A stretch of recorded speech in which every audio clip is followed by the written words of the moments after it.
المصريه طلعت خرجت المعهد.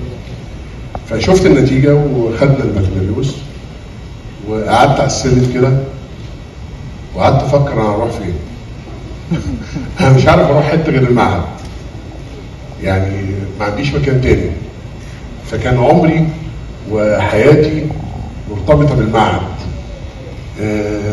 واي شيء في الدنيا بالنسبه لي ممكن يعدي الا ان حد يمس المعهد او يقترب من المعهد.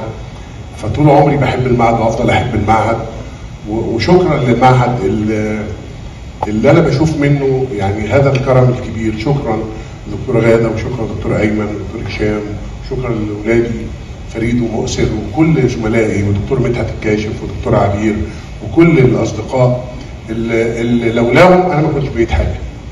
لولاهم انا ما كنتش بقيت حاجه. انا نجحت في ادارتي للمعهد بفضل كل زملائي، بفضل كل الطلاب، بفضل كل العاملين والموظفين، استاذ هاني ومدام هدى وكل شؤون الطلبه وكل الناس اللي شالتني عشان تطلعني السما. نجحت في ادارتي الاكاديميه بفضل زملائي ايضا.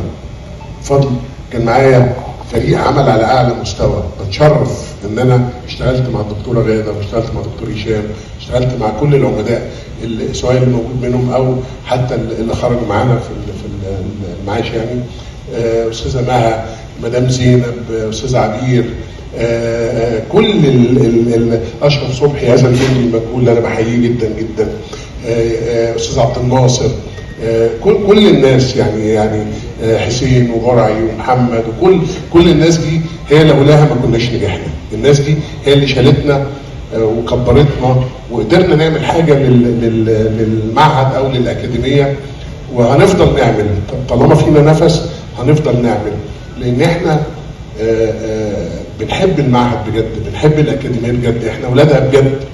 احنا كل شبر عارفينه، كل شبر لينا معاه ذكريات. القاعات دي لو تنطق لو تتكلم هتحكي ذكريات كتير. انا عايز انتقل من مرحله النكد لمرحله معلش يا محسن منصور لسه جاي دلوقتي. لجنه التحكيم العزيزه الغاليه اللي قاعده قدامي، انا عملت معاهم اجتماع بس ما جبتش فيه خالد جلال، وهيشكرني ان انا ما جبتوش في هذا الاجتماع لما يعرف كان الاجتماع بيقول ايه.